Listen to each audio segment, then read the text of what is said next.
एक दिन की बात, गजेंद्र की 50 पत्नियां हैं और 150 बच्चे हैं उसके। वो जो हाथी था वो इतना बलशाली था कि वो जितने भी छोटे जीव जंतु थे उन सबको सताता था, उन सबको कष्ट देता था। एक दिन की बात, अपनी पत्नियों के साथ, अपने बच्चों के साथ सरोवर में स्नान करने के लिए गया। जब वो सरोवर में स्नान करने के लिए गया तो उसने क्या देखा? सरोवर में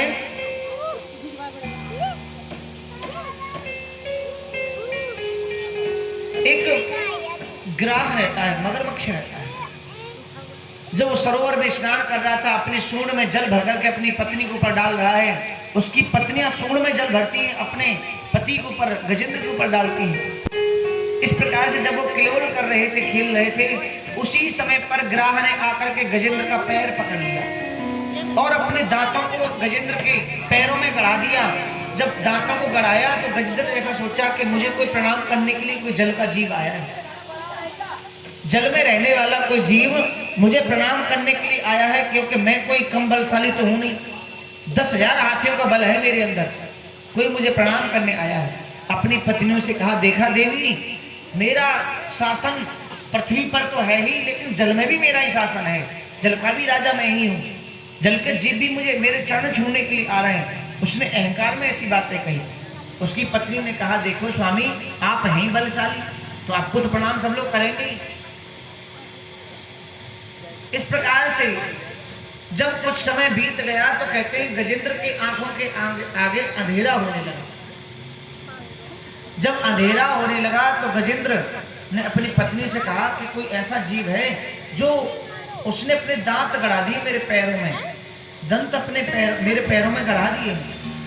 उसकी पत्नी ने कहा, स्वामी पैर को झटकार दीजिए तो छोड़ के वो जीव चला जाएगा। उसने बार बार पैर को हिलाने का सोचा और हिला भी रहा था, लेकिन वो गजेंद्र के पैर को ग्राह छोड़ नहीं रहा था। इतना तीव्र गति से दांत गड़ा दिए, रक्त पीने लगा, क्योंकि वो ग्राह जो है मगरमच्छ तो रक्त का पान करता है। जब रक्त पीने लगा तो गजेंद्र के अंदर से जब खून की कमी हुई तो अंधेरा आने लगा नेत्रों के आगे। अपनी पत्नियों से कहा, देवी मुझे बाहर निकालो, जल में से बाहर निकालो मुझे। उनकी पत्नियां, बच्चे सब जल से बाहर आए और बाहर आकर के सूंड में सूंड भिड़ा करके इसे बाहर खींचने का प्रयास किया। बाहर जब खींच रहे तो लेकिन खींच नहीं पा रहे। क्यों? क्योंकि जो हाथी जो है वो थलचर है, पृथ्वी पर मिट्टी पर उसकी ताकत ज्यादा है, और मगरमच्छ जो है वो जलचर है, जल में उसकी ताकत ज्यादा है। हम सब जीव जितने विराजमान हैं हम थलचर हैं। मिट्टी पर हम जितना तेज दौड़ सकते हैं पानी में नहीं दौड़ सकते, लेकिन मछली पानी में तेज दौड़ सकती है, क्योंकि वो जलचर है। जल के जीव जो होते हैं जल में उनकी ताकत ज्यादा होती है, और मिट्टी पर रहने वाले जीवों की मिट्टी पर ज्यादा ताकत होती है। मगरमच्छ जब अंदर खींच के ले जाने लगा तो हाथी के नेत्रों से आंसू गिरने लगे। हाथी कहता, मुझे जल्दी निकालो वरना मेरी मृत्यु हो जाएगी। पत्नियों ने, बच्चों ने खूब खींचने का प्रयास किया, लेकिन 7 दिन हो गए। 7 दिन बाद बच्चों ने कहा, पिताजी हमें ऐसा लगता है आप तो बाहर नहीं निकलोगे, और अब आपका जो है समय पूर्ण हो गया और हम तो जा रहे हैं, हमको तो भूख लगी है। जब बच्चे छोड़ के जाने लगे, अपनी पत्नियों से कहने लगा, देखा इन बच्चों के लिए मैंने किस बात की कमी छोड़ी थी? किसी बात की कमी नहीं थी, सब कुछ मैंने इनके लिए किया। इनकी गलती होती थी, मैं दूसरे जीवों को जान से मार करके आ जाता था। शेर भी मैंने कितने मार दिए, अपने गलती मेरे बच्चों की होती थी, लेकिन आज मेरे जीवन में दुख आया है, मुझे छोड़ के चले गए। पत्नियां बोली, देखो स्वामी तुम चिंता मत करो, हम हैं ना तुम्हारे लिए, हम तुम्हें बाहर निकालेंगे। पत्नियों ने भी 7-8 दिन तक और खींचा, लेकिन हाथी बाहर नहीं निकला। बच्चे आए, माँ हमें भूख लगी, चलो ना घर। जब हाथी एकदम कमजोर हो गया, हड्डियों का ढांचा जब बन गया, कुछ भी शरीर में ताकत नहीं रही, हाथी के नेत्रों से आंसू गिर रहे हैं। पत्नियों ने भी हाथ जोड़ करके वहां से वो भी चली गई बच्चों के पास। हाथी ने विचार किया, अब संसार मेरा कोई नहीं है। एवं विवसतो बुद्धया, एवं विवसतो बुद्धया समासाध्य मनोहृदय जपाम परम जाप्यम प्राज्ञ जन्म सुनिश्चितम। हाथी ने सोचा संसार में कोई किसी का नहीं, सब स्वार्थ के हैं। सुर नर मुनि जन की हरि की स्वार्थ लाभ करें सब प्रीति। संसार तो स्वार्थ का है, अब मैं किसके सहारे रहूं?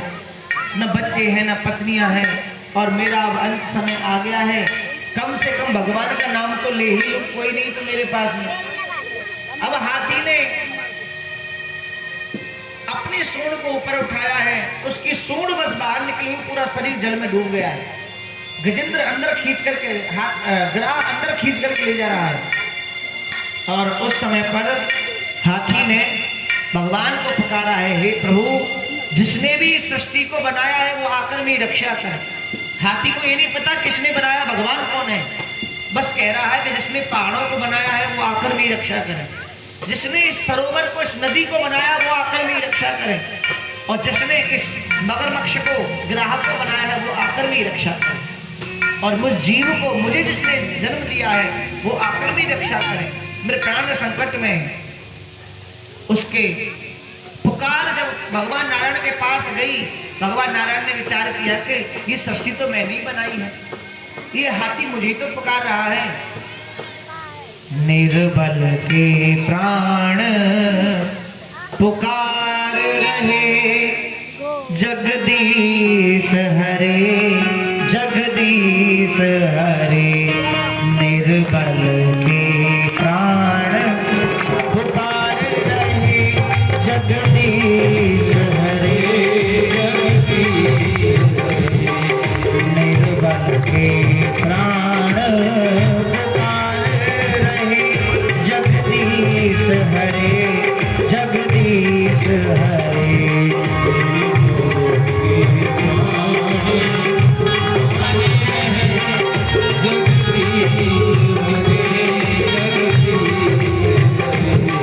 जगदीश हरे जगदीश हरे जगदीश हरे हो जगदीश हरे जगदीश हरे।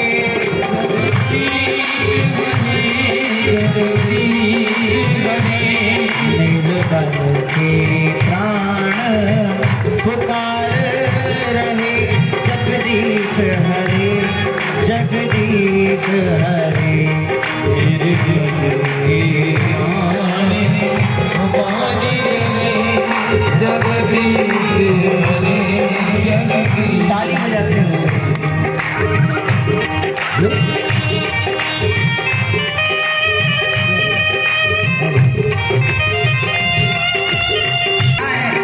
भगवान का नाम ले रहा, प्रभु से कहता, प्रभु आप पधारिए, मेरा जीवन सूना है तुम्हारे बिना, आप जो भी हैं बस पधारिए। कि मैंने मोहन बुलाया है वो आता होगा, मैंने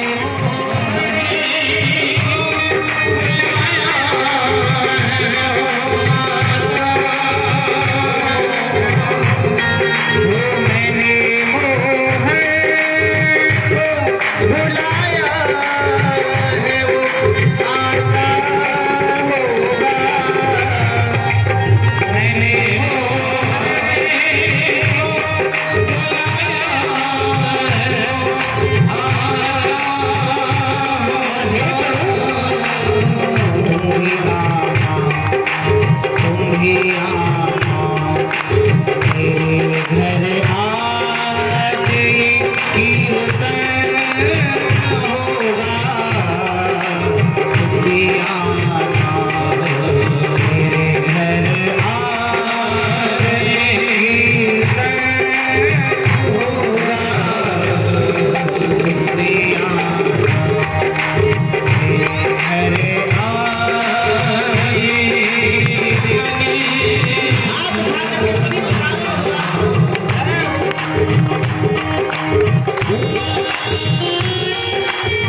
गजब का दावा है इन पापियों का, कि गजब का दावा है इन पापियों का,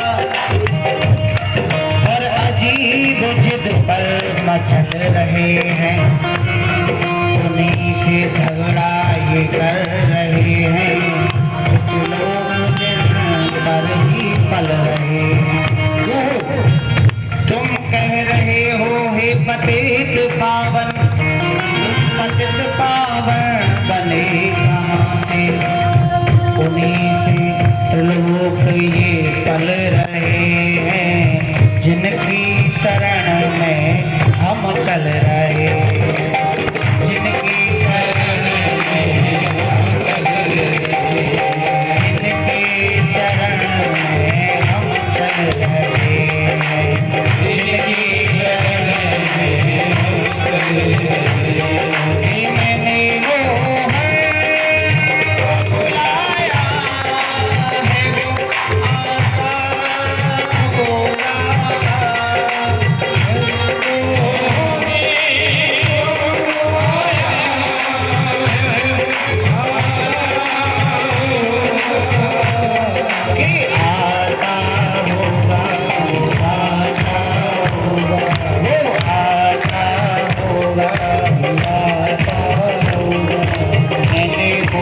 बुलाया है, वो आता होगा,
तुमने ही तो बनाई है। उसी समय मेरे भगवान नारायण ने क्या किया, गरुड़ को बुलाया, गरुड़ से कहा गरुड़ जल्दी चलो, मेरे गजेंद्र पर कष्ट आया है, विपत्ति आई है, दुख आया है, उनका जाकर के हमें कष्ट दूर करना है। जैसे जाकर के भगवान ने जब गरुड़ से ये बात कही तो कहते हैं गरुड़ को अहंकार आ गया अपने ऊपर। गरुड़ सोचने लगा कि भगवान मेरे सिवा तो कहीं जाते नहीं, मेरे सिवा तो भगवान कोई कार्य कर ही नहीं सकते हैं, इसलिए पहले मुझे लेकर के जाते हैं। भगवान ने विचार किया कि गजेंद्र की रक्षा बाद में करूंगा, पहले इस अपने गरुड़ की रक्षा करूं, क्योंकि इसको अहंकार रूपी ग्रह ने पकड़ लिया है, इसको अहंकार हो गया है। गजेंद्र को मगरमच्छ ने ग्रह ने पकड़ा है, हिंसक ने, लेकिन इसको तो ग्रह ने पकड़ा अहंकार वाले ने, पहले इसकी रक्षा पहले करूं। उस समय पर मेरे भगवान ने क्या किया, आज गरुड़ की पीठ पर अपनी कनिष्ठ का उंगली को रखा, कहा गरुड़ चढ़ो, चलो उड़ करके चलो जल्दी से। जब गरुड़ उड़ने का प्रयास करने लगे तो उसी समय पर गरुड़ उड़ नहीं पा रहे, उन्हें तकलीफ हो रही है उड़ने में, बार-बार पंख फहरा करके उड़ने का कोशिश कर रहे हैं लेकिन उड़ नहीं पा रहे हैं। उस समय पर भगवान के आज चरणों में गिर पड़े, भगवान से बोले प्रभु मैं अहंकार कर रहा था कि मैं त्रिलोकीनाथ को लेकर के मैं उड़ता हूँ, पर असली बात तो ये है कि तुम मेरी पीठ पर बैठ जाते हो और अपनी कृपा से तुम मुझे उड़ाना शुरू कर देते हो, मैं तो अहंकार कर रहा था। भगवान आज गरुड़ के ऊपर विराजमान हुए और भगवान जैसे ही सरोवर के पास में आए, हाथी के पास आए, हाथी ने भगवान नारायण को देखा और जब नारायण भगवान को देखा तो स्तुति करने लगा, सोअतम सरशूबलेन गृहीत आर्थो दृष्टता गुरुतमितं हरं कौपाद चक्रम उपक्षितं साम्बुजकरं गिरिमाह कक्षा नारायण अखिल गुरु भगवान नमस्ते, अखिल गुरु भगवान नमस्ते। अब तो उन्होंने प्रार्थना की, हे नारायण भगवान, हे प्रभु सरसु बलेनम ग्रहीत आर्थ, हे प्रभु ये सृष्टि तुम्हारी कृपा से ही चढ़ रही है। हे नारायण भगवान, मैं तुम्हारी शरण में हूँ, ये दास तुम्हारी शरण में है, आप कृपा करके मेरी रक्षा करो। और भगवान ने उसी समय क्या किया, अपने हाथ से हाथी को उठाया, एक हाथ से हाथी को उठाया है। और जब हाथी को उठाया तो मगरमच्छ भी उठ करके आ गया जल में से। उसी समय भगवान ने सुदर्शन चक्र से आज ग्राह के सिर को धड़ से अलग कर दिया और गजेंद्र की रक्षा कर दी भगवान। जब गजेंद्र की रक्षा भगवान ने कर दी, गजेंद्र ने भगवान को प्रणाम किया। भगवान ने श्री सुखदेव जी महाराज ने राजा परीक्षित जी से प्रश्न किया, हे राजन जरा ये बताओ भगवान ने रक्षा किसकी की, किसकी रक्षा की भगवान ने? तो परीक्षित जी बोले, महाराज भगवान ने रक्षा तो हाथी की, हाथी की रक्षा की, हाथी पर कृपा भगवान ने ज्यादा की। तो जब ये प्रश्न पूछा कि सबसे पहले कृपा भगवान ने किस पर की, तो हाथी पर बताया। सुखदेव जी ने कहा, राजन भगवान ने हाथी पर पहले कृपा नहीं की, भगवान ने सबसे पहले कृपा ग्राह पर की, क्योंकि ग्राह को मृत्यु दंड दिया। क्योंकि भगवान के हाथों से जी लेना भी मुक्ति है और भगवान के हाथों से मर जाना भी मुक्ति है, उनके हाथों से मर जाना भी मुक्ति है। भगवान ने सबसे पहले ग्राह पर कृपा की, उनको मृत्यु दंड दिया और उसके बाद हाथी पर कृपा की। भगवान ये कहते हैं कि जो भी भक्त मेरे भक्त के चरण पकड़ेगा, मैं अपने भक्त को बाद में तारूंगा, पहले जिसने चरण पकड़े हैं उसको पहले तार देता हूं, उस पर पहले कृपा करता हूं। जिसने मेरे भक्त के चरण पकड़े हैं, ये मेरे करुणाकर प्रभु है, दयानिधि है। प्रेम से बोलो राधे राधे। की है गजेंद्र पर। और ये जो गजेंद्र की जो कथा है, श्री सुखदेव जी महाराज कहते हैं, ये गजेंद्र की कथा संसार के लोगों से बंधी हुई है। संसार के लोगों से ये इस कथा का तात्पर्य है कि संसार के लोग अपनी पत्नी से, बच्चों से अतिशय प्रेम करते हैं। प्रेम करना दोष नहीं है, लेकिन मोह करना दोष है। मोह में क्या होता है कि मोह में व्यक्ति संसार से बंध जाता है और प्रेम व्यक्ति को आजाद करता है। मोह कभी कभी इतना प्रेम मोह हो जाता है अपने परिवार से कि व्यक्ति को परिवार के अलावा कुछ भी नजर ही नहीं आता। कभी कभी तो अपनी पत्नी, अपने बच्चों के मोह में आकर के गलती बच्चों की होती, परिवार की होती, लेकिन दूसरे से लड़ने पहुंच जाता है इंसान, दूसरे इंसान को बर्बाद कर देता है, अपना धन खर्च करता है दूसरे को बर्बाद करने के लिए। कभी कभी व्यक्ति की सोच ऐसी हो जाती है कि व्यक्ति को अगर किसी से झगड़ा करना हो तो लाखों रुपए खर्च कर देगा, कोर्ट में, थाने में न जाने कहाँ खर्च करके आ जाएगा, लेकिन जब उसे धर्म कार्य करना होगा तो वो हाथ खड़े कर देता है और अपने आप को गरीब मानने लग जाता है। परिवार में, अपने घर में कोई लाखों की वस्तु लेके आनी हो तो वहां पर धनवान बन के रहता है। समाज को दिखाने के लिए, झूठे संसार को दिखाने के लिए बड़े बड़े घर बनाएगा, बड़े बड़े महल बनाएगा, गाड़ियां लेगा, महंगी महंगी, महंगे से महंगे स्कूल बच्चों को पढ़ाएगा, बच्चों को भी कार से छोड़ के आता है दिखाने के लिए संसार को कि मैं कितना धनवान हूँ, मैं कोई गरीब थोड़ा ही हूँ, सबसे ज्यादा पैसे वाला मैं हूँ दुनिया में, ये दिखाने के लिए। लेकिन जब उसे कभी धर्म कार्य करना पड़े, कभी कहीं सेवा कुछ करनी पड़े तो वो गरीब बन जाता है। ये मोह है महाराज, संसार से, परिवार से, ईंट पत्थरों के मकान से इतना मोह है। लेकिन भगवान ने ये शरीर दिया, उस परमात्मा का कोई मोह नहीं, उस परमात्मा से कोई प्रेम नहीं। जब इंसान दोगली बातें करता है, दोहरा बर्ताव करता है, संसार से अधिक प्रेम, परमात्मा से प्रेम नहीं, ऐसा जीव संसार में ही रह जाता है। संसार से मुक्त होने के लिए संसार को हृदय में से निकालना पड़ेगा, तभी परमात्मा स्वीकार करते हैं। संसार में रहो, वस्तुओं का भोग करो, लेकिन इन वस्तुओं में लिप्त मत हो जाओ। इन वस्तुओं के अलावा भी संसार, भगवान को समझो। कभी कभी व्यक्ति के घर के पास में कथा होती है ना, और घर में एसी लगी हुई है 50,000 की, तो कमरे में ही पड़ा रहता हमारा, कौन जाए कथा सुनने के लिए, वहां जाके क्या करेंगे, घर में आ तो रही है आवाज, ऐसा सोचता है। लेकिन नहीं भैया, कभी नहीं सोचना चाहिए। अरे ये जो एसी है, आज है कल खराब हो जाएगी। कभी कभी क्या होता है, जितनी सुख सुविधाएं होती है ना, ये हमें कष्ट भी देती है। कभी अगर तुमने 4 साल तक एसी लगातार आपने उसकी हवा ली तो आपके घुटनों में, शरीर में दर्द होना शुरू हो जाएगा। ये नुकसान देती है चीजें। ये चीजें सुख के लिए, कम सुख के लिए, थोड़े समय का सुख चाहिए, इन चीजों का भोग करो, इनमें रहो। लेकिन अगर तुम्हें जीवन पर्यंत सुखी रहना है तो इन चीजों का त्याग करना सीखो, इनसे आजाद होना सीखो, प्रकृति के हवाले लो, खुले में रहो, शांत स्वभाव से रहो, सबका भला सोचो, घर को ही अपना सब कुछ मत मानो। जब पता है तुम्हें, कितने भी बड़े बड़े घर बना लो, महल बना लो मेरे भैयाओं, माता बहनों, लेकिन जब अंत समय आता है ना, घर के बाहर रोड पर लिटा देते, घर में उसमें कोई नहीं छोड़ता है। उसमें 2 घंटे भी बर्दाश्त नहीं करेंगे जिस घर को तुमने इतना मोह कर रहे हो, पड़े हुए उसमें मोह में आकर के।